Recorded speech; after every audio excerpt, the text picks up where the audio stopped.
जय माता दी दोस्तों, आपने अभी तक मेरे हिंदी में मेरे चैनल पर सभी दुर्गा सप्तशती की वीडियो देखी। आज मैं आपको 12वां अध्याय सुनाती हूँ, जो आप लोग ध्यानपूर्वक सुनिए। जो व्यक्ति समय के कारण बचत न होने के कारण नहीं कर पाता है, वह मेरे वीडियो द्वारा दुर्गा सप्तशती का पाठ अध्ययन कर सकता है, सुन सकता है। जय माता दी दोस्तों। देवी बोली, हे देवताओं, जो पुरुष निस्तोत्र को एकाग्रचित होकर मेरी स्तुति करेगा उसे संपूर्ण कष्टों से निसंदेह ही हर लूंगी। वधु कैटव के नाश, महिषासुर के वध और शुभ निशुभ के वध की जो मनुष्य कथा कहेंगे, मेरे महात्मा के अष्टमी, चतुर्थी तथा नवमी के दिन एकाग्रचित में भक्तिपूर्वक सुनेंगे, उनको सभी प्रकार के पाप न रहेंगे। पाप से उत्पन्न हुई विपत्ति से उनको न सताएगी, घर में दयता न होगी और उनको प्रियजनों को बिछोह ही होगा। उनको किसी प्रकार का भय ना होगा। इसलिए प्रत्येक मनुष्य को भक्ति पूर्वक मेरे इस कल्याणकारक महात्म्य को सदा पढ़ना और सुनना चाहिए। मेरा यह महात्म्य महामारी से उत्पन्न हुए संपूर्ण उपद्रवों और एवं 3 प्रकार के उत्पादकों को शांत कर देता है। जिस घर में, मंदिर या जिस स्थान पर मेरा यह स्त्रोत विधि पूर्वक पढ़ा जाता है, वह उस स्थान में मैं कहीं भी त्याग नहीं सकती और वहाँ सदा मेरा निवास रहता है। बलिदान, पूजा, होम, महोत्सवों में मेरा यह चित्र उच्चारण करना तथा सुनना चाहिए। ऐसा हवन और पूजन मनुष्य चाहे जानकर बिना जाने करे उसे तुरंत ग्रहण कर लेती हूँ। शरत काल में प्रत्येक वर्ष महापूजा की जाती है। उसे मनुष्य भक्तिपूर्वक मेरे यह महात्म्य सुनकर विपत्तियों को छूट जाता है और धन, धान्य तथा पुत्रादि से संपन्न हो जाता है।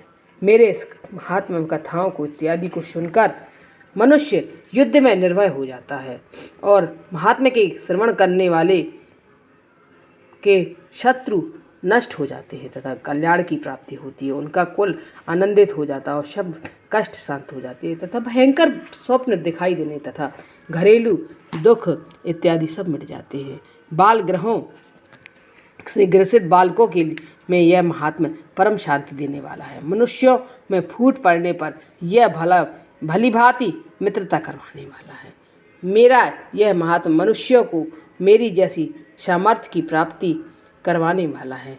पशु, पुष्प, अर्घ, धूप, गंध, दीपक इत्यादि सामग्रियों द्वारा पूजन करने से ब्राह्मण को भोजन कराए, हवन करके प्रतिदिन अभिषेक करने, नाना प्रकार के भोगों को अर्पण करके और प्रत्येक वर्ष दान इत्यादि करके जो मेरी आराधना की जाती है और उससे जो जैसी ही प्रसन्न हो जाती हूँ और वैसे ही प्रसन्न मैं इस चरित्र के सुनने से होती हूँ।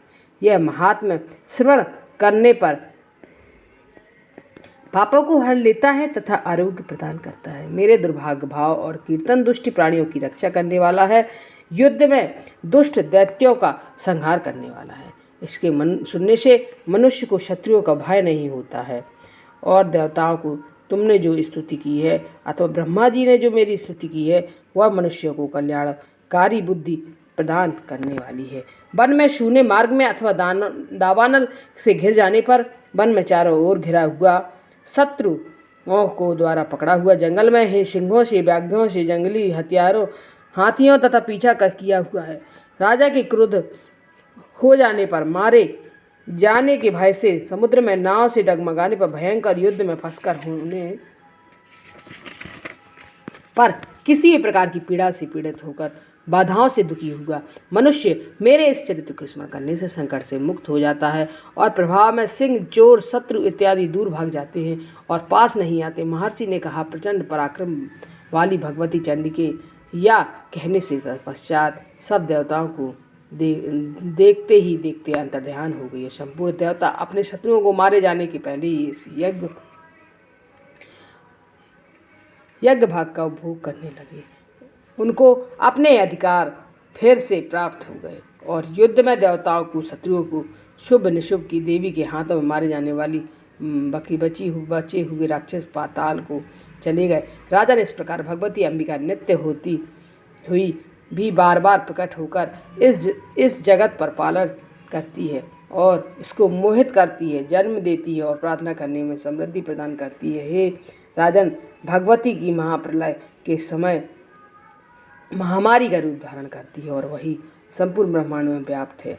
और वही भगवती समय समय पर महाकाली और महामारी का रूप बनाती है और स्वयं अजन्मा होती हुई सृष्टि के रूप में प्रकट होती है। वह सनातनी देवी प्राणियों का पालन करती है और वही मनुष्य के अभ्युदय के समय घर में लक्ष्मी का रूप धारण बनकर स्थित होती है तथा अभाव के समय दरिद्रता बनकर विनाश का कारण बनती है। पुष्प, धूप, गंध आदि से पूजन करके उनकी स्तुति करने से वह धन पुत्र देती है और धर्म में शुद्ध बुद्धि प्रदान करती है। जय माता दी। कल हम आपको 13वें अध्याय का अध्ययन कराएंगे। इसके बाद हम हवन करेंगे। हवन के बाद हम भगवान देवी माता से और नौ दुर्गा देवियों से क्षमा याचना करेंगे और आगे सद्बुद्धि बनाए रखने के लिए प्रार्थना करेंगे। जय माता दी।